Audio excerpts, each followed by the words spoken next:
제가 이제 20년 전이에요. 신학교 졸업하고 내 동창 신학생하고 제주도 여행을 가기로 했어요. 근데 내가 이제 혼자 이제 돈이 없어갖고 이제 나하고 같이 가서 김해, 부산에 가서 비행기를 탔어요. 24년 만에 처음으로 비행기를 탄 거예요. 참 굉장히 설레고 막 기대되더라고. 그래서 창가에 앉으면 막 밑에 막 내려다 보이는 거 막 꽃피는 팔도강산의 마지막 해가 그 장면이었어요. 비행기 타고 막 아래 내려다 보는 거. 그래서 나도 그걸 꿈꾸면서 나 비행기를 탔어요. 근데 마침 주님께서 날 도와주셔갖고 제가 창가에 딱 앉았어요. 그럼 내 옆에 내 신학생이 옆에 앉고. 그래갖고 뭐 폼을 있는 대로 막 바깥에 내다보고 막 난리를 치는데 저쪽에서 이제 젊은 엄마가 한 5살짜리 아이의 손을 잡고 또박또박 걸었는데 왠지 불안하더라고. 그러더니 아니나 달라 바로 내 옆자리, 내 좌석 옆자리에 딱 앉는 거예요. 근데 이 5살짜리 놈이 엄마한테 졸르기 시작하는 거야. 엄마 나 창가에 앉고 싶다는 거예요. 그런데 이 엄마가 안 돼. 여긴 네 자리고 저긴 저 형 자리이기 때문에 너는 여기 앉아서 가야 돼. 이렇게 말하면 얼마나 좋겠어요. 내 쪽 확 돌아서더니 학생 우리 아들이 처음 비행기를 타는데 창가에 앉고 싶으니까 자리 좀 양보해 달라는 거예요. 여러분들 5년 만에 처음 탄 놈이랑 24년 만에 처음 탄 놈이랑 어느 놈이 더 애절할 것 같아요? 이건 24년 만에 탄 놈이 훨씬 애절해요. 그런데 제가 나도 처음 탔기 때문에 자리를 못 양보하겠다 이렇게 말할 수가 없더라고. 그래서 제가 자리를 양보했어요. 근데 이놈이 비행기가 뜨자마자부터 자는 거예요. 내가 내리는 동안 내내 째려보면서 결심한 게 있어요. 내가 죽을 때까지 저놈 얘기를 하리라. 그래서 지금 하는 거예요. 지금 20년째 지금 하고 있어요. 근데 내가 이제 배를 타고 목포로 와서 이제 기차를 타고 올라오는데 목포에서 조금 광주쯤 지났을 거예요. 어떤 아이가 초등학교 한 4학년쯤 되는 애가 막 땀을 막 삐질삐질 흘리면서 배를 움켜쥐더라고요. 너 왜 그러냐니까 배가 너무 아프대. 나는 이제 좌석이 있고 그 안에 서서 있는데 비행기 자리도 내준 놈이 기차 자리 하나 못 내주겠어요? 너 여기 와서 앉아라. 나 괜찮으니까. 그래갖고 얘가 이제 내 자리에 앉아서 30분을 가는데 그 엄마가 한참 보더니 일으키더라고요. 너 일어나라고. 그 학생한테 자리를 내주라고. 나 괜찮다고. 근데 그 엄마 말이 아직도 기억에 나요. 내 아이가 난 질서를 아는 아이로 자랐으면 좋겠다. 아프다고 이렇게 다 하면은 나중에 커서 얘가 뭘 알겠냐. 자기 편안한 대로 살 거 아니냐. 그러니까 나를 도와달라고 그 엄마가 그러더라고요. 이제 시간이 지나서 나는 그렇게 지금 그 비행기에서 내 자리 뺏은 놈은 지금도 엄마 속을 썩일 거고 그 기차 자리에서 일어난 아이는 지금 엄마의 영광이 됐을 거예요. 근데 우리가 자식을 키울 때 어떤 기준으로 키우느냐 이 굉장히 중요합니다. 우리 어머니가 처음 시집 오셔서 어디서 식사를 하셨느냐면 부엌 부뚜막에서 하셨어요. 부엌 부뚜막 이렇게 여기다가 올려놓고 나물에 밥을 3분에 비벼 드셨대요. 지금도 어머니하고 이렇게 밥을 이렇게 먹으면 어머니가 3분 만에 드세요.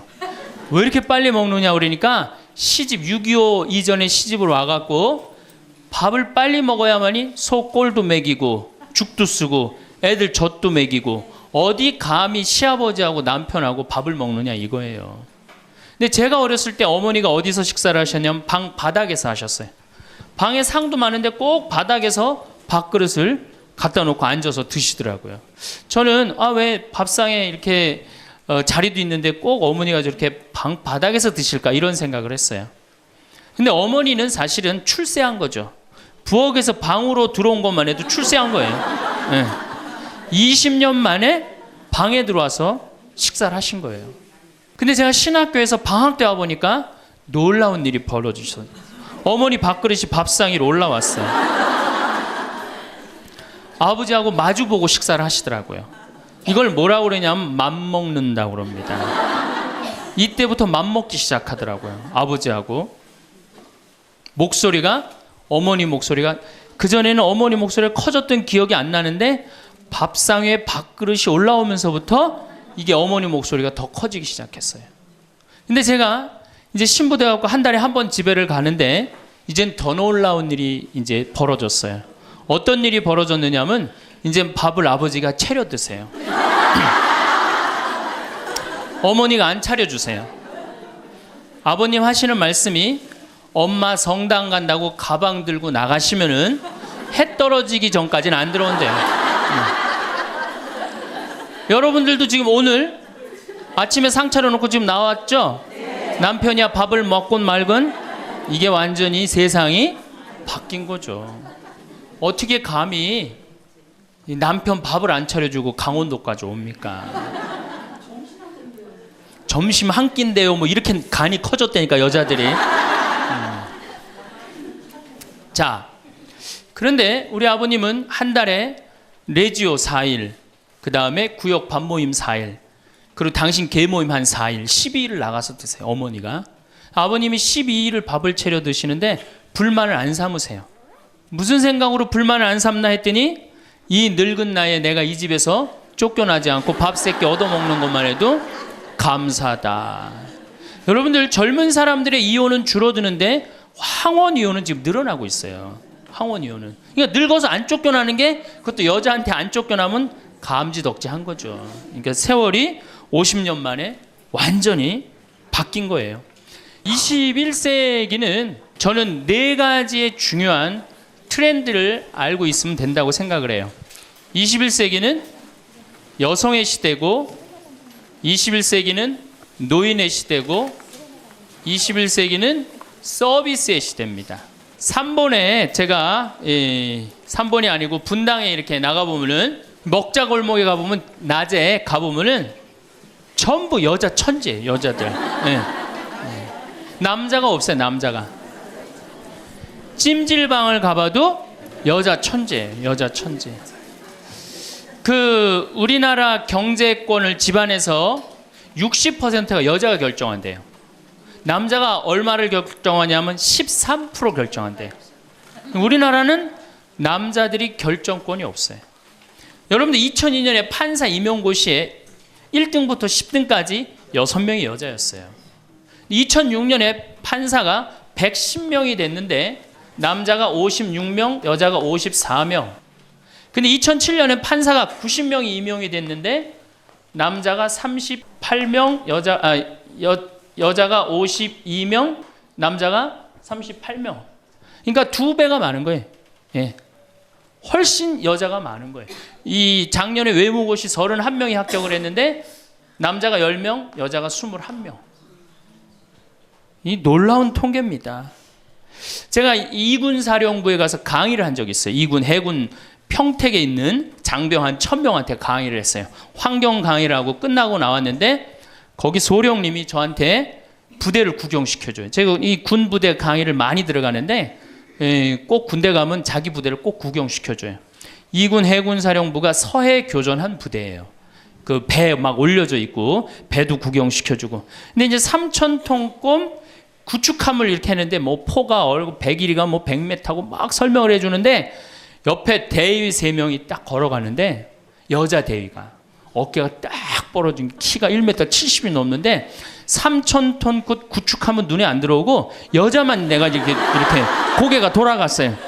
그랬더니 이 소령님이 저한테 그러더라고요. 신부님 멋있느냐고. 아우 멋있다고. 그랬더니 그 소령님 하시는 말씀이 자기는 쟤네들만 보면 무섭대요. 왜 무서우냐? 이게 쟤네들이 그 있는 부대 그 중대하고 남자 대위 부대하고 이렇게 축구 시합하면 꼭 여자 부대 애들이 이긴대요.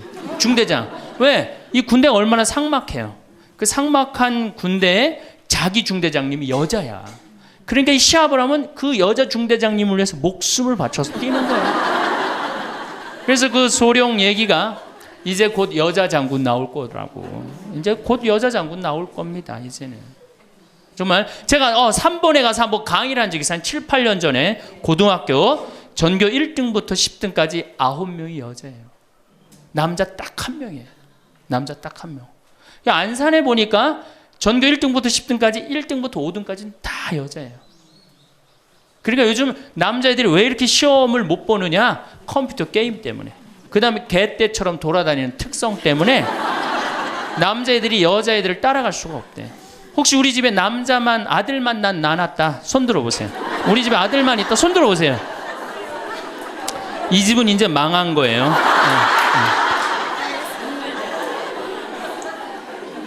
여러분들이 지금 조금 새마을 쪽으로 멀리 돌아오셨는데 거기에 횡성고등학교, 민족사관고등학교가 있어요. 그런데 10년 전에는 여학생이 한 명도 입학을 못했어요. 근데 재작년부터 여학생이 훨씬 많이 입학을 합니다. 어딜 가도 여자가 약진을 하고 있어요. 2007년 여러분들 의사, 변호사, 회계사, 약사, 이거 고소득 일자리에 70%가 여자가 차지해요. 남자는 30%밖에 못 차지해요. 그러니까 완전히 이 여자 세상이 온 거죠. 일본의 골드만삭스라는 이게 굉장히 중요한 통계인데 이 여성들이 얼마나 중요하냐, 115개 기업을 조사를 했는데 여성 이사가 있는 회사는 10년간, 일본이 90년서부터 2000년까지 0% 성장을 하죠. 10년간 주식이 96% 오른 건 다 여성 이사가 있는 회사만.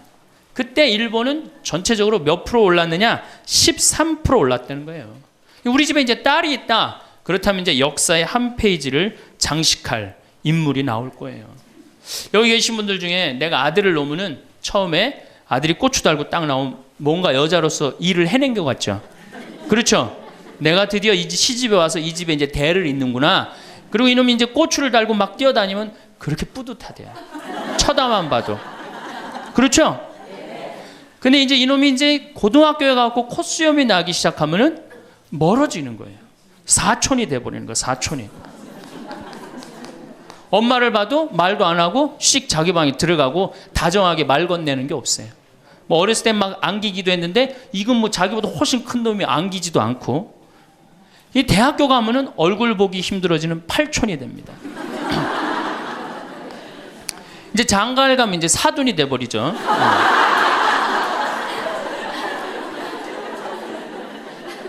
제가 여기 여러분들 노인대학에 옵니다. 이렇게 1박 2일로 100분 정도 와요. 한 100명 정도 노인대학에 오면은 딱 티가 나요. 저 할머니는 아들밖에 없구나. 저 할머니는 딸이 있구나. 확 티가 나요. 아들만 있는 할머니들은 옷을 이상하게 입고 와요.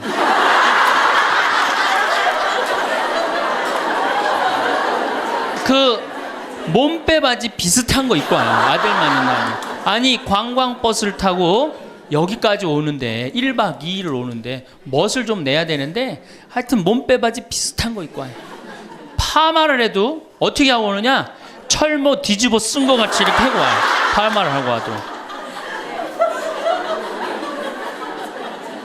그럼 물어보면 제가 물어봐요. 할머니 아들밖에 없죠? 그러니까 아들밖에 없대. 아니 사둔 아들이 엄마가 철모를 뒤집어 쓰든 몸빼 바지를 입든 관심 없습니다. 근데 딸이 있는 할머니들은 틀려요. 딸이 있는 할머니들은 이 스카프를 하고 와도 색깔이 벌써 뭐 보라색에 벌써 틀려요. 이 파마 웨이브가 틀려요. 딸이 있는 할머니들은. 네, 딸이 있는 할머니들은 파마 웨이브가 틀려요.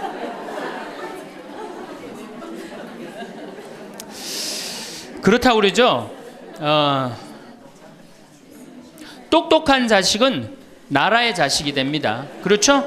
똑똑한 아들 자식은 나라의 자식이 되고, 돈 많은 자식은 그렇지 사돈의 자식이 되고, 이게 어리삐리한 것만 내 아들로 남아서 평생 고생시키는 거예요. 어리삐리한 것만 내 아들로 남아서 평생을 고생시켜요.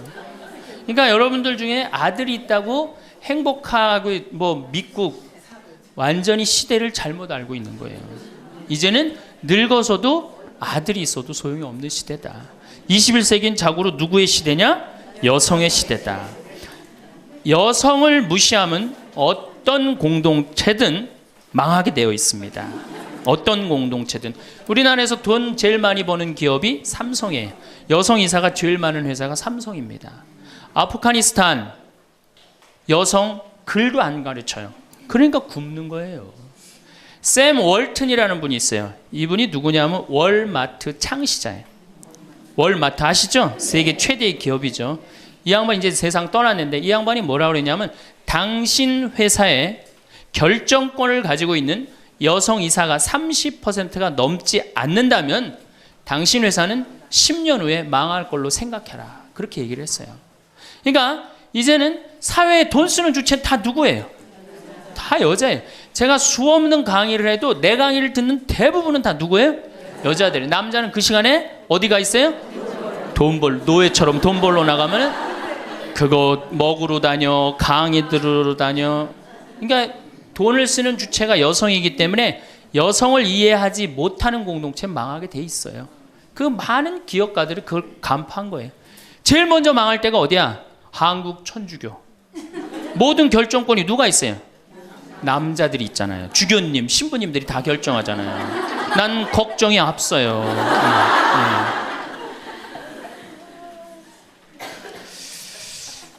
사회는 변해가는데 교회는 이 엄청난 시대의 변화를 이해하지 못하고 있어요. 따라가지 못하는 거죠. 그러니까 성당 나오는 대부분의 정말로 이 신앙생활하는 대부분의 우리 고객은 신앙생활하는 교우들은 누구예요? 여성이란 말이야. 근데 신부들이 뭘 알아요? 여러분이 뭐 때문에 결혼하는지 알아요? 몰라요. 한 걸음 건너는 거예요. 이 늙은 나이 드신 할머니들은 뭐 때문에 괴로워요? 그놈은 며느리 때문에 괴롭잖아요. 근데 우리가 며느리 때문에 괴로워하는 시어머니를 잘 이해합니까? 못하죠. 젊은 여러분들은 뭐 때문에? 죽지도 않는 시어머니 때문에 괴롭잖아요. 성당에 와서 앉아 있어도 답답한 거예요. 정말 그런 뻥 뚫리는 얘기 별로 못 들어요. 그러니까 우리 천주교가 사실은 뭐 400만이다 500만이라 그래도 미사 참여는 120만 밖에 참여를 안 합니다. 그러니까 네 식구 중에 한 식구만 주일날 와서 밥 먹는 거예요. 망한 거죠, 사실은. 엄격하게 보면은. 근데 이런 심각성을 잘 못 느끼고 있는 거예요. 그러면은 여성들이 왜 이렇게 갑자기 살기 좋은 세상이 됐느냐? 이유가 있어요. 20세기에 10대 발명품이 있습니다. 여러분들 그게 뭐냐 하면은 상대성 이론, 페르마의 마지막 정리, 자동차, 비행기, DNA 이중 나선 구조, PC, 인터넷, 물리학의 양자역학. 이게 20세기 최대의 발명품인데 최대의 발명품은 1961년 독일 쉘링사에서 나온 아나보나라는 피임약이에요. 그럼 피임약이 나오기 전에 우리 어머니 세대 70, 80이 된 어머니 세대는 애를 몇 낳았어요? 10명. 아, 멋있는 말 없어요? 한타스. 그건 멋있는 말이 아니에요. 우리 어머니 세대는 어떻게 힘 닿는 대로 낳죠. 힘 닿는 대로. 그런데 이거보다 더 멋있는 말이 있어요. 생기는 대로. 얼마 전에 충청도 레지아 그 강의를 갔는데 거기서는 충청도 사람들은 또 우리하고 생각이 틀리더라고. 닥치는 대로 낳대요.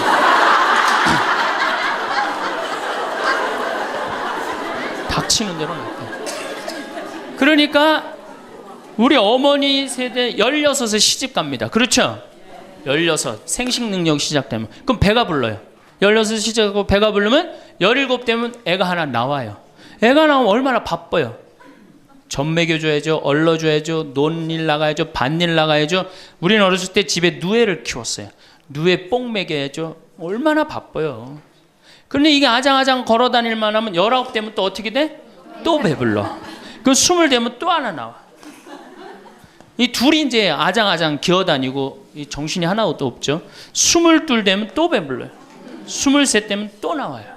그러니까 어디 놀러 가고 싶어도 어떻게 하나는 포대기에 싸고 하나는 젖에 매달고 하나는 옆구리에 끼고 어딜 옛날에 여자들이 놀러를 가요. 집 밖 동네 밖 꿈도 못 꿨습니다. 이렇게 몇 가지 애를 놓냐면 40가지 애를 낳아요. 그러니까 몇 년 동안 애를 놓느냐면 25년 동안 애를 놓는 거예요.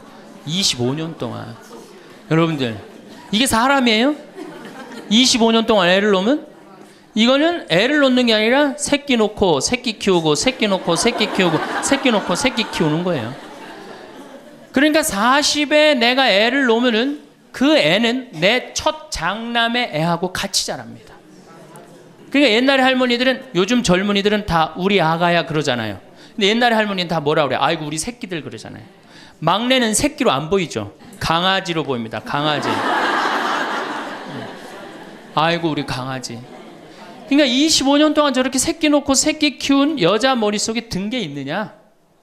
머릿속에 든 게 있을 수가 없어요. 그렇게 바쁜데 무슨 생각할 시간이 어디 있어요.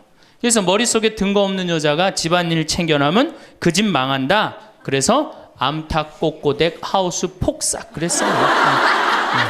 옛날에는. 그런데 이 피임약이 나오고부터 애가 줄어들기 시작합니다. 4명으로 3명으로 2명으로 이젠 1.05명으로 줄어들었어요. 여자가 애 놓는 시간이 1년으로 줄어들었어요. 1년으로. 여자한테 몇 년의 시간이 자유시간이 주어져요? 24년의 자유시간이 주어진 거예요. 자, 24년 동안 여자들이 사법고시 보고 행정고시 보고 외무고시 보고 육사 가고 해사 가고 공군사관학교 가고 경찰대학 뭐 1, 2, 3등 수석 졸업 육사 해사 수석 졸업 이건 다 이제 옛날 얘기에 다 휩습니다. 그러니까 여러분들 가정에 우리 집에 아들만 있다. 이 집은 뭐예요? 망한 거예요. 그래서 내가 딸을 둘 놓으면 뭐? 금메달. 그렇죠? 아들 하나 딸 하나 놓으면 은메달. 아들만 둘 놓으면 목메달. 그래, 목메달. 동메달이 아니에요. 목메달이에요. 목메달은.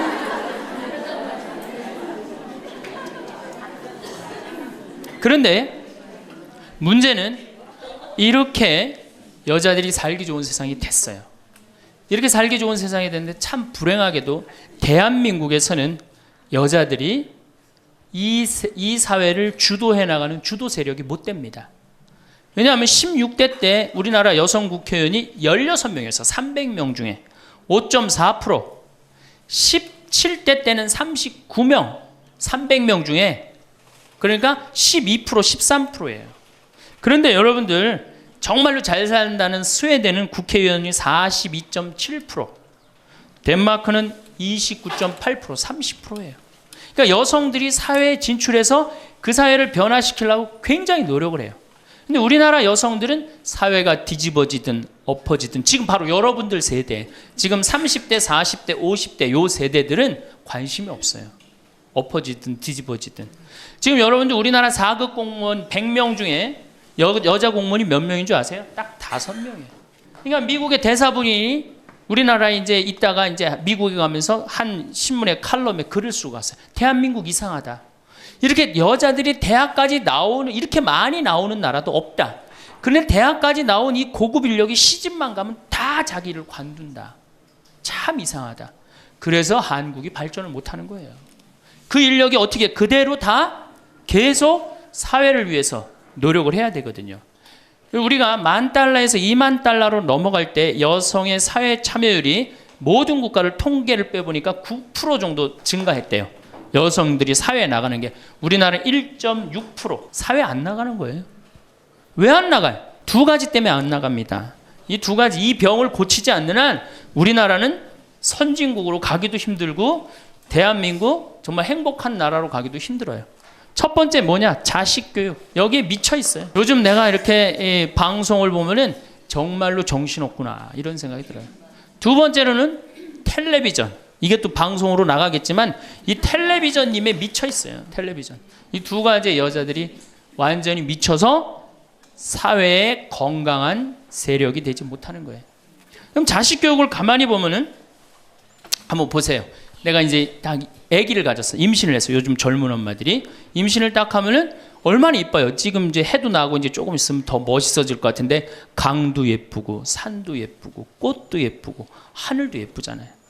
그럼 내가 세상에 태어나갖고 정말 이렇게 행복하게 살았으면 좋겠다 이런 생각하는 엄마들 거의 없어요. 임신을 하는 순간 내 뱃속에 서울대학 C가 들어왔다고 생각을 해요. 이게 얼마나 불행해요. 그래갖고 뱃속에 있는 애한테 글자를 가르칩니다. 도화지를 이렇게 오려서 대한민국, 대통령, 뭐 변호사 뭐 이런 거. 그 다음에 이제 요즘 또 2개 국어를 알아듣는다고 How are you today, my baby? It's raining. 비 온다 이거죠 오늘. 사실 여러분들 태아는 뱃속에 있으면서 10달 동안 잔다고 그래요.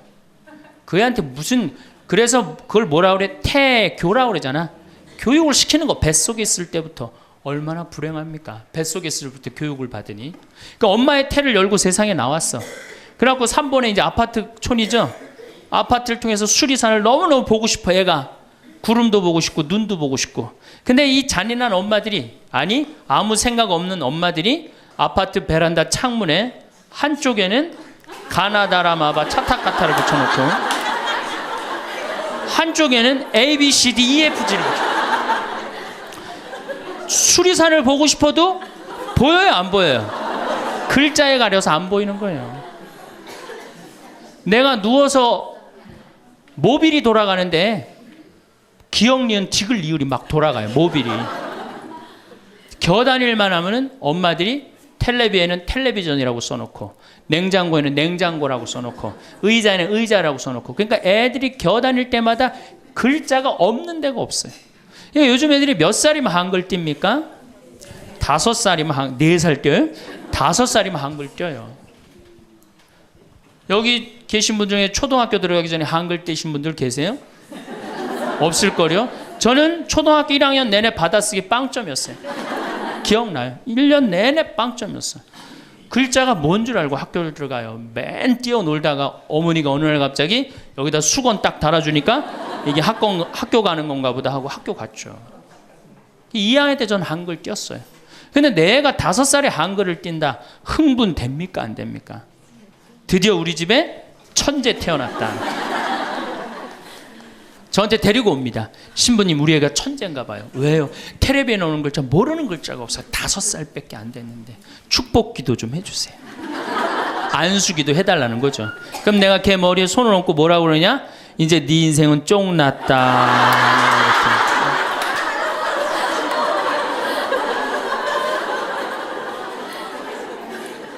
왜? 삐아제나 썸머힐이나 몬테소리 같은 유아 교육 이론을 가만히 읽어보면요, 3살, 4살, 5살 때 뇌의 75%가 형성된대요. 이때 고정적인 개념을 가르치지 말라고 그래요. 근데 이 글자를 가르치면 글자는 잘 알지만 뭐를 몰라? 다른 걸 모르는 거예요. 그야말로 이제 똑똑 바보가 되는 거죠. 저한테 이렇게 말하는 엄마들이 참 많아요. 신부님, 우리 애가 머리는 똑똑한데 노력은 안 한다고. 어림도 없는 소리예요. 왜? 얘는 이제 머리가 완전히 막혀 있는 거예요. 이때 어떻게 해야 돼? 저는 어렸을 때 요때 어떻게 자랐느냐면은 스레트에 막 겨다니다가 떨어져갖고 끓는 물에도 떨어져 봤어요. 아, 이게 끓는 물에 떨어지면 디는구나. 그 다음에 팽이 깎는다고 막 낫으로 깎다가 여기 쳐갖고 아직도 여기 이 상처가 있어요. 5살 때 확 뼈까지 잘라갖고 이게 잘라지는 거구나. 이러면서 애가 뭐를 이해해? 세상을 이해한단 말이야. 세상 돌아가는 이치를 깨닫는단 말이야. 그때 돌아가면서. 근데 책상 앞에서 글자만 배운 애는 다른 경험이 전혀 없는 거예요. 그래서 나는 초등학교 때 이렇게 성당에 이렇게 오는 엄마들, 내가 이제 다음 주에도 이제 유치원에 가서 강의를 하는데 엄마들이 그렇게 하는 엄마들이 참 많아. 너 바보야? 왜 이거하고 연결할 줄을 몰라? 이렇게 이해가 안 돼? 그렇게 막 화내는 엄마들 되게 많아요. 여러분들도 자식들 키우면서 이렇게 화낸 자식 있어요, 없어요? 분명히 있는 애는 이제 걔는 똑똑 바보예요. 왜냐하면 하나만 알고 다른 걸 모르는 거예요. 그래갖고 이제 천재인 줄 알고 초등학교에 들여놨더니 남들하고 섞어 놓으니까 어때요? 똑같은 애. 이때부터 이제 학원에 보내기 시작하는 거예요. 무슨 영어 학원, 속셈 학원, 웅변 학원, 피아노 학원, 무슨 요즘 서당도 있다고 그래. 서당. 저는요, 지금 우리나라 여자들이 얼마나 정신없느냐면요, 무슨 특목 유치원이 있대요. 고등학교 가기 위한 특목 유치원이 있다는 거예요. 이건 초등학교도 아니고, 그래서 9시부터 2시까지 공부를 하고 2시부터 4시까지 시험을 보고 간대요. 6살, 7살짜리 아이가 세상을 막 느끼고 누리고 행복하게 살아가야 되는데 머릿속에 뭐가 들어있는 건지 모르는 거죠. 내 아이가 어떻게 살면 행복한지를 모르는 거죠. 1등만 하면 행복하다고 생각을 하는 거예요. 이게 우리나라의 불행의 시작입니다. 전 국민이 불행한 이유 중에 하나예요. 그러니까 이게 돈이 얼마가 들어가? 20조가 사교육비로 들어간다는 거죠. 20조가. 큰 문제죠. 그래갖고 이제 초등학교 때는 엄마 말을 듣습니다. 왜? 엄마가 나보다 크니까. 때리면 맞아야 되고, 그리고 그때는 막 똑똑하지도 않잖아, 얘가. 근데 딱 6학년만 넘어서 갖고 중학교 1학년만 되면요, 갑자기 엄마보다 애가 커져요. 딸은 그래도 괜찮아. 아들놈이 이렇게 커지면요, 확 커집니다. 그래갖고 이제 학원을 땡땡이를 갔어, 애가. 너 이놈의 새끼 왜 학원 땡땡이 까고 그래? 응? 너 공부 빨리 해야지. 응? 좋은 대학 가서 너 출세하고 행복하지. 뭐가 좋은 대학 가는 게 행복해. 그래갖고 딱 때리려고 그러면 말 안 들으면 때리려고 그러죠. 여러분들 그러죠? 그러면 이제 아들이 딱 엄마 손을 딱 잡고 내려다보면서 중요한 게 있어요. 흰 눈동자 95%, 까만 눈동자 5%를 확 뒤집으면서 엄마를 밀쳐내면서 뭐라고 그러냐면은 이거 왜 때리냐고 말로 하자고. 여러분들 중고등학교 자식한테 맞는 부모가 14%예요. 이 지금 웃으면서 우리가 얘기를 해서 그렇지 실질적으로 심각한 가정 너무나 많습니다. 실질적으로. 왜? 엄마가 어디 있어 우리 애들한테 관리자만 있지. 얼마 전에 반포 성당에서 교육을 받으러 오셨어요. 강의 끝나고 반포 자매님 한 분이 저하고 얘기를 할 기회가 있어서 신부님 제가 중국집을 합니다. 그래도 반포에서 합니다. 꽤 잘 되는 음식점입니다. 제가 중국 음식점에 엄마들이 점심 때 갖고 탕수육 하나 시켜갖고 애 스케줄 관리해 준다는 거야. 아니 그거 시켜놓고 학원 어디 가고 몇 시에 뭐 가고 야 애가 행복할 것 같아요? 어림도 없는 소리예요. 그러니까 얘네들이 무슨 병에 걸리냐면 번아웃 병에 걸려요. 하느님 인간으로 태어났으면 10살 때 쓸 거 20살 때 30살 때 40살 때 50살 때 쓸 에너지를 줬는데 이거를 유치원부터 초등학교 때까지 다 태워 없앤 거예요. 그러니까 중학교만 올라가면 애가 에너지가 하나도 없어. 텅 비었어. 그래갖고 무슨 병에 걸리냐면 귀찮아 병에 걸려. 뭐 좀 하자 그러면 뭐라 그래? 엄마 귀찮아. 좀 놔도 아무것도 하기 싫은 거예요. 그렇게 시달렸으니 아니 초등학교 때는 4시간 8살짜리가 4시간 공부하면 많이 한 거 아니에요? 공부? 근데 요즘 애들이 어떻게 해요? 밤 10시까지 학원을 다녀요. 여러분들이 도대체 인생을 어떻게 살면 행복하고 우리가 내 아이에 맞게 살아가야 되는데 내 아이가 공부만 못하면 뭐라 그래? 너 커서 뭐가 될래? 어? 근데 유태인들은요 공부를 못해도 애 기를 안 죽인대요. 우리는 공부 못하면 애 기죽여 인간성 나빠 불효자의 천하의 몹쓸 놈이야 꼴뚱하면은. 근데 유태인들은요 꼴뚱하면은요 부모가 애 기를 절대 안 죽인. 꼴뚱하는 것도 서러운데 집에서 기까지 죽이면 애는 어디로 가라고. 그러니까 너 꼴뚱해도 괜찮아. 커서 돈만 많이 벌어. 지금 반에서 1, 2등 하는 애들 다 네 나중에 비서로 쓰고 회계사로 쓰면 돼. 걔네들 지금 열심히 공부하는 이유가 다 너를 위해서 공부하는 거야. 완전히 애 기를 살려주는 거예요.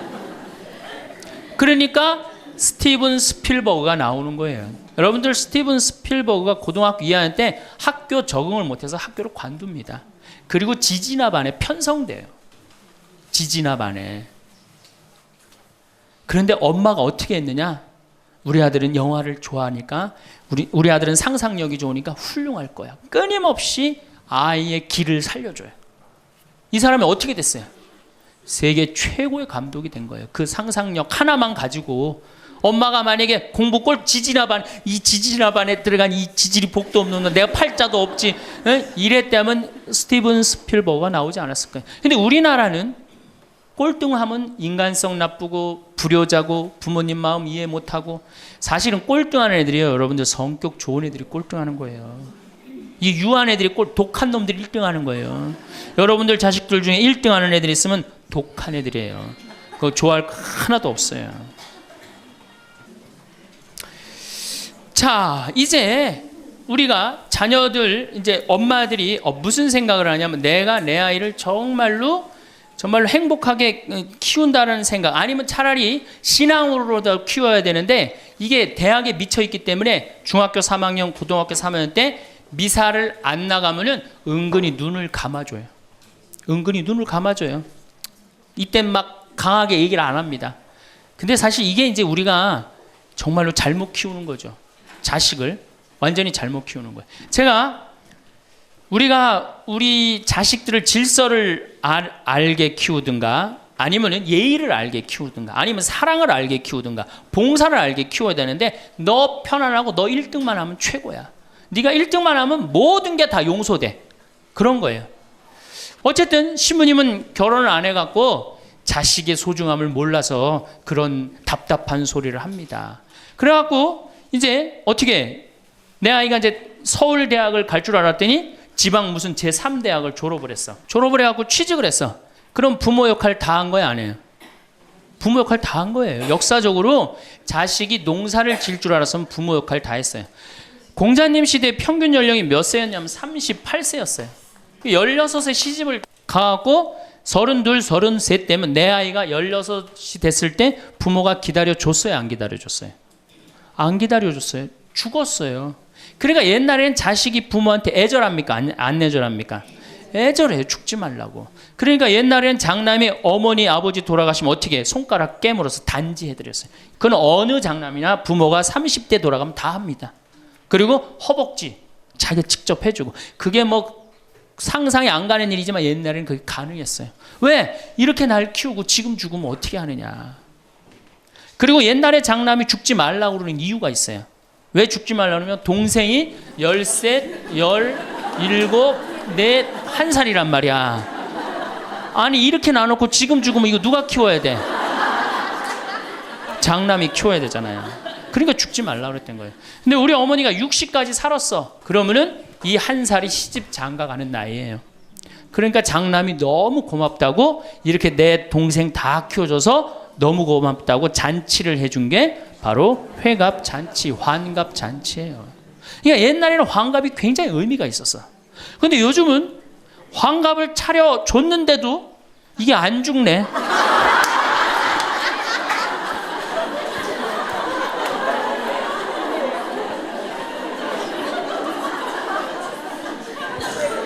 그 노노 2인 4편에 뭐라고 그러냐면 너희는 부모의 나이를 꼭 기억해둬라. 부모를 모실 날이 얼마 남지 않은 것을 생각하고, 그 다음에 부모가 살 날이 얼마 남지 않은 것을 생각하고 부모의 나이를 꼭 기억하라고 했어요. 나는 그걸 읽고 우리 어머니가 살 날이 얼마 남지 않았구나 그런 생각을 하고 매년 나이를 기억해뒀어요. 근데 이제는 포기했어요. 헷갈려요. 몇 살을 사시는지.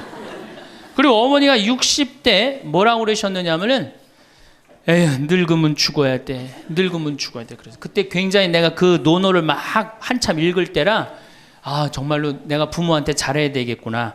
본수원 갈비집에 가고 갈비 한 번 더 사드리고 전화 한 번 더 드리고 했어요. 근데 이제 요즘은 이제 그 얘기 들으면 막 화가 나요. 그 얘기 한 지 벌써 16년이 지났어요. 죽을 기미가 안 보여요. 그래서 제가 2년 전에 어머니한테 가서 그랬어요. 어머니 자식들 앞에서 이제 늙으면 죽는다는 소리 하지 말아라. 자식들 사기치는 것도 아니고 이게 뭐냐. 그런데 설날 집에를 갔는데 어머니가 이게 자식들이 거실에 꽉 찼는데 무슨 속상한 얘기를 하는데 늙으면 죽 그러다가 저하고 눈이 딱 마주쳤어요. 늙으면 죽 그러시다 마시더라고요. 이제 늙어도 안 죽어요. 여러분들 평균 연령이 지금 83세입니다. 그러니까 대부분이 90까지 살아요. 재수 없으면 100살까지 살아요. 여러분들은 몇 년을 사냐면 120년을 삽니다. 그럼 몇 년 남은 거예요? 여러분들 자식들한테, 공부 못하는 자식한테 너 늙어 커서 뭐가 될래? 이거 말하는 정신이 있으면은 난 늙어서 뭐가 될까? 이거 먼저 걱정하셔야 돼요. 여러분들 앞으로도 50년, 60년 남아있어요. 근데 이렇게 오래 살 줄 모르고 있는 돈 없는 돈 누구한테 다 쏟아붓어? 자식한테 다 쏟아붓어. 있는 돈 없는 돈. 그리고 맨 손가락 빨면서 50년을 산다. 이건 축복이 아니라 저주예요. 저주.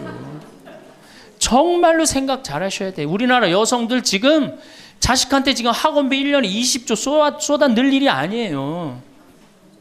늙어서 죽지 않으면 결국은 누구하고 힘들어져요? 자식하고 힘들어질 거 아니야. 돈은 한 푼 없지. 자식은 그래도 공부시켰다고 쳐다는 보는데 죽지도 않고 계속, 그것도 1, 2년도 아니고 40년, 50년 이렇게 보고 있으면 어때요, 여러분들? 이 생각하면 딱 쉬워요. 여러분들 주위에 40살 먹은 아들이 장가도 안 가고 빈둥빈둥 엄마 주위에서 이렇게 붙어서 살아. 40살 된 딸이 시집도 안 가고 엄마 아빠 옆에서 붙어서 살아. 그 딸 이뻐요, 미워요? 밉죠? 반대로 뒤집어서 생각해 봅시다. 우리 엄마가 90이 됐는데 죽지도 않고 빈둥빈둥 나한테 매달려서 살아. 그럼 그 자식 이쁠 것 같아요? 부모가 이쁠 것 같아요? 안 이쁠 것 같아요? 미워요. 이건 어쩔 수 없어요. 특히 아들이 모시는 게 아니잖아요. 며느리한테 얹혀 살면 더 힘든 거예요. 이 우리 현실의 현실. 계산상 안 맞아. 계산상 20년 키웠으면 20년어치만 받아 먹어야 될 거 아니야. 안 그래요? 20년 키웠으면 20년어치만 받아 먹으면 되잖아. 근데 이건 20년 키우고 지금 50년 뭐 60년 이렇게 받아 먹게 생겼어요. 내가 고등학교 3학년 때까지 어머니 아버지가 저를 키워줬어요. 고등학교 3학년 때까지 참 고맙더라고요. 신부가 돼서 그런 생각했어요. 그래도 옛날에는 뭐 신부가 집안 떠난다 그러지만 지금은 뭐 집안하고 신부하고 연관이 많아요. 그래서 내가 그래도 어머니 아버지가 나를 20년 키워줬으니까 내가 20년은 갚으리라.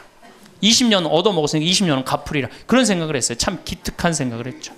내 첫 활동비가 46만 원이었어요. 어머니 2만 5천 원, 아버지 2만 5천 원. 용돈을 드리기 시작했어요.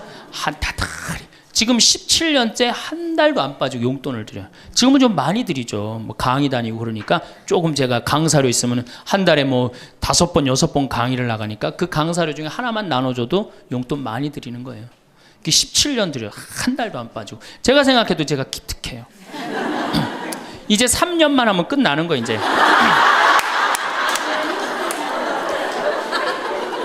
3년만 하면 끝나는데 집에 가보면은요 3년으로 끝날 것 같지가 않아요. 아버지가 막 지리산 꼭대기까지 뛰어 올라갔다가 뛰어내려요. 이 심각한 문제입니다. 네. 그러니까 아버님이 이렇게 지금 이제 78이신데 우리 큰형님 형님으로 동네에서는 알고 있어요. 근데 여러분도 한번 생각을 해보세요. 내가 돈 없이 정말로 50년을 자식한테 얹혀서 산다. 그럼 어느 자식이 그 부모한테 효도를 끝까지 할 수 있겠느냐. 이거 불가능한 거예요.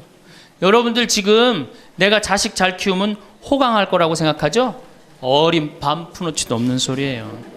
잘 키워놓은 자식은 나라의 자식 됩니다. 돈 많은 자식은 얼굴 구경하기 힘들어요. 예. 돈 있어갖고 이민을 가면 자식하고 어떤 관계 된다고 그래요? 요즘 그 유명하죠? 해외 동포 된대잖아요. 아들하고 나하고 해외 동포 된다고 그러잖아요. 근데 이제 여러분들만 이제 안 죽는 게 문제가 아니에요. 우리 신부들도 안 죽네.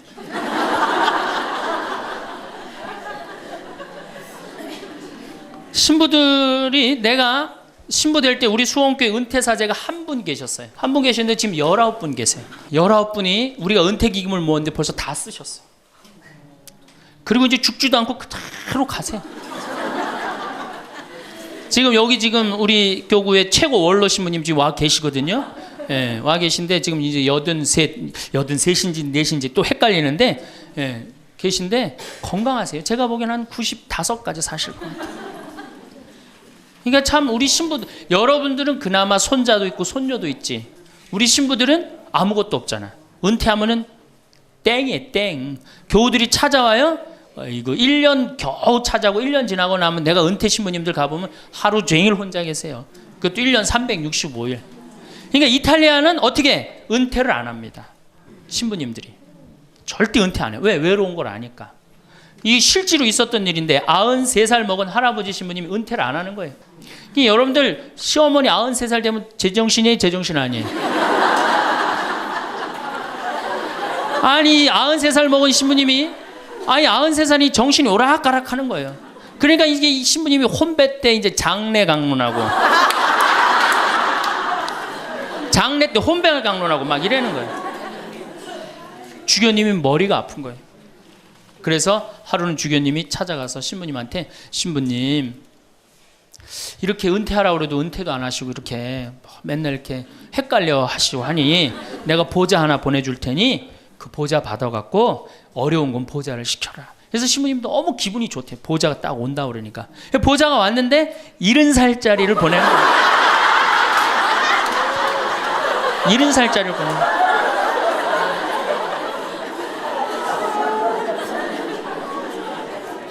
이제 여러분들 인생은요 60부터라는 거 옛날에 많이 들었죠? 실질적으로 인생은 60부터예요. 우리 이런 노래 알죠? 노세 노세 젊어 노세 늙어지면 못 노나니 이런 노래 있죠? 이게 100년 전에 우리 조선시대의 평균 연령이 46세였어요. 이때는 늙어서 놀 수가 없었어. 왜? 젊어서 다 죽었으니까. 근데 이 노래 이제 완전히 고쳐야 돼. 노세 노세 늙어 노세. 늙어지면 안 죽나니. 이제 안 죽어요. 이제 안 죽어요. 다음 시간에는 그럼 노년에 대한 이해에 대한 말씀을 드릴 겁니다. 왜 우리가 노년을 잘 이해해야 되느냐? 이게 우리 사회에 아주 중요한 문제이기 때문이에요. 아주 중요한 문제예요. 그리고 자식 교육, 아까 자식 교육하고 텔레비전, 이 텔레비전님을 우리가 쳐 없애야만이 우리가 행복한 삶을 살 수 있어요. 우리는 누군가의 부모로서 또 누군가의 자녀로서 살아왔습니다. 가정을 지키는 사람으로서, 관계를 이어가는 사람으로서 하루하루를 보냈습니다. 그 속에서 나라는 존재는 조금씩 희미해졌습니다. 내가 원하는 것보다 다른 사람이 필요로 하는 것을 먼저 생각했고, 내 감정보다 주변의 기대에 더 귀를 기울였습니다. 그렇게 살아오는 동안 어느새 온전한 나는 사라지고 역할만 남았습니다. 이것은 잘못된 삶이 아닙니다. 우리가 선택한 헌신과 책임은 분명 아름다운 가치였습니다. 하지만 그 과정에서 우리 자신의 행복을 계속 미루어왔다는 것도 부인할 수 없는 사실입니다. 지금 행복하지 않아도 괜찮다고 스스로를 달랬습니다. 나중에 여유가 생기면 그때 나를 챙기면 된다고 생각했습니다. 하지만 그 나중은 좀처럼 오지 않았습니다. 한 가지 역할이 끝나면 또 다른 역할이 기다리고 있었고, 우리는 계속해서 나를 뒤로 미루며 살아왔습니다. 아침에 눈을 뜨면 가장 먼저 무엇을 생각하게 됩니까? 오늘 해야 할 일들이 머릿속을 가득 채웁니다. 챙겨야 할 사람들이 떠오릅니다. 해결해야 할 문제들이 줄을 섭니다. 그 많은 생각 속에 정작 나 자신은 없습니다. 내가 오늘 어떤 기분인지, 내 몸이 어떤 상태인지, 내가 무엇을 원하는지는 중요하지 않았습니다. 그저 주어진 역할을 해내는 것이 하루의 전부였습니다. 엄마로 살아온 분들은 가정을 돌보는 일을 자연스럽게 받아들였습니다.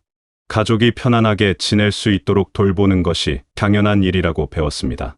내 기분이 좋지 않아도 식사는 차려야 했고, 몸이 피곤해도 집안일은 멈출 수 없었습니다. 가족의 건강과 행복을 챙기느라 정작 자신의 몸과 마음은 돌보지 못했습니다. 내가 무엇을 원하는지, 내가 어떤 기분인지를 묻는 대신 다른 사람들이 무엇을 필요로 하는지를 먼저 살폈습니다. 그렇게 사는 것이 미덕이라고 여겨졌고, 그것이 옳다고 생각했습니다. 나를 먼저 생각하면 이기적인 사람이 되는 것 같았습니다. 내 필요를 말하면 부담을 주는 것 같았습니다. 그래서 입을 다물고 참았습니다. 힘들어도 괜찮다고 말했고, 피곤해도 괜찮다고 웃었습니다. 그렇게 자신의 감정을 참고 자신의 필요를 무시하며 살아왔습니다. 아버지로 살아온 분들 역시 다른 방식으로 자신을 잊어왔습니다. 가족을 책임져야 한다는 무게를 홀로 짊어졌습니다. 힘들어도 힘들다고 말하지 못했고, 두려워도 두려움을 드러낼 수 없었습니다.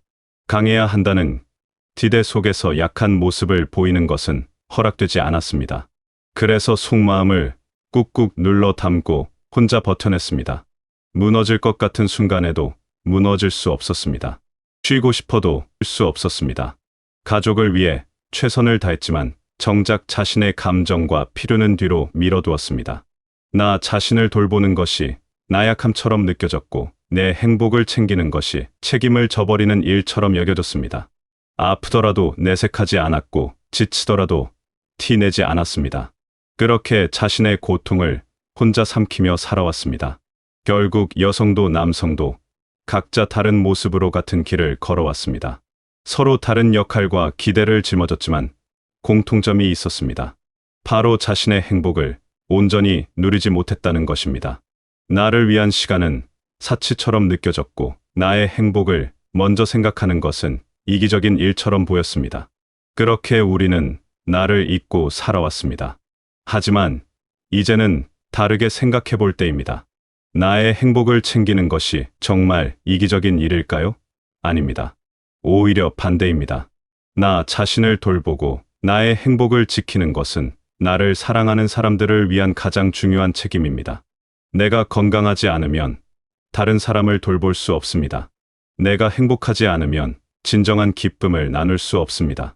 나 자신이 무너지면 나를 의지하는 사람들도 함께 흔들립니다. 생각해보면 우리가 그토록 애써온 이유는 사랑하는 사람들의 행복 때문이었습니다. 가족이 행복하길 바랐고 소중한 사람들이 편안하길 원했습니다. 하지만 정작 나 자신이 지쳐있고 불행하다면 어떻게 될까요? 억지로 짓는 미소는 오래 지속되지 않습니다. 마음속 깊은 곳에 쌓인 피로와 원망은 언젠가 예상치 못한 순간에 터져 나옵니다. 희생으로 쌓아올린 관계는 결국 단단하지 못합니다. 우리는 모두 경험으로 알고 있습니다. 내가 지쳐 있을 때는 작은 일에도 짜증이 납니다. 평소라면 웃어넘길 일도 참기 힘들어집니다. 사랑하는 사람에게조차 날카로운 말을 내뱉게 됩니다. 그리고 나중에 후회합니다. 왜 그렇게 말했을까 자책합니다. 하지만 그것은 여러분의 잘못이 아닙니다. 텅 빈 그릇에서는 아무것도 나눌 수 없습니다. 지친 마음에서는 따뜻함이 나올 수 없습니다. 반대로 나 자신이 행복할 때를 떠올려 보면 어떤가요? 내 마음이 기쁠 때 우리는 더 따뜻하게 다른 사람을 대할 수 있습니다. 억지로 참는 것이 아니라 자연스럽게 베풀 수 있습니다. 의무감이 아니라 진심으로 누군가를 돌볼 수 있습니다. 행복한 사람은 긍정적인 에너지를 주변에 퍼뜨립니다. 그 따뜻함은 가정을 더 평화롭게 만들고 관계를 더 건강하게 만듭니다. 나의 행복은 나 혼자만을 위한 것이 아닙니다. 나의 행복은 결국 우리 모두의 행복으로 이어집니다. 내가 웃을 수 있어야 함께 있는 사람들도 편안하게 웃을 수 있습니다. 내가 평온해야 주변도 평온해집니다. 나를 사랑하는 사람들은 나의 행복을 진심으로 원합니다. 그들은 나의 희생 위에 세워진 행복을 바라지 않습니다. 내가 기쁠 때 그들도 기쁩니다. 내가 건강할 때 그들도 안심합니다. 여러분의 가족을 한번 생각해 보십시오. 그들이 정말로 원하는 것은 무엇일까요? 여러분이 자신을 희생하며 모든 것을 해주는 것일까요? 아닙니다. 그들이 진정으로 바라는 것은 여러분이 행복한 모습입니다. 여러분의 밝은 웃음입니다. 여러분이 건강하고 평안한 것입니다. 여러분을 사랑하는 사람들은 여러분의 희생이 아니라 여러분의 행복을 원합니다. 그러니 나의 행복을 챙기는 것은 이기심이 아니라 사랑하는 이들을 위한 가장 확실한 투자입니다. 나 자신을 돌보는 것은 우리 관계를 지키는 가장 기본적인 토대입니다. 내 몸이 건강해야 더 오래 함께할 수 있습니다. 내 마음이 평안해야 더 깊이 사랑할 수 있습니다. 나를 잃지 않아야 진정한 의미에서 다른 사람과 함께할 수 있습니다. 이제는 달라져야 합니다. 나중으로 미루던 나의 행복을 지금 여기서 시작해야 합니다. 언제가가 아니라 오늘부터 나를 돌보는 연습을 해야 합니다. 작은 것부터 시작하면 됩니다. 하루에 잠깐이라도 나만을 위한 시간을 가지는 것입니다. 내가 좋아하는 일을 하는 것입니다. 내 감정에 귀를 기울이는 것입니다. 내가 피곤하다면 쉬어도 괜찮다고 스스로에게 말하는 것입니다. 처음에는 어색할 수 있습니다. 나를 먼저 생각하는 것이 낯설고 불편할 수 있습니다. 죄책감이 들 수도 있습니다. 하지만 그것은 우리가 지금까지 다른 방식으로 살아왔기 때문입니다. 나를 돌보는 것에 익숙해지려면 시간이 필요합니다. 천천히 조금씩 변화하면 됩니다. 중요한 것은 시작하는 것입니다.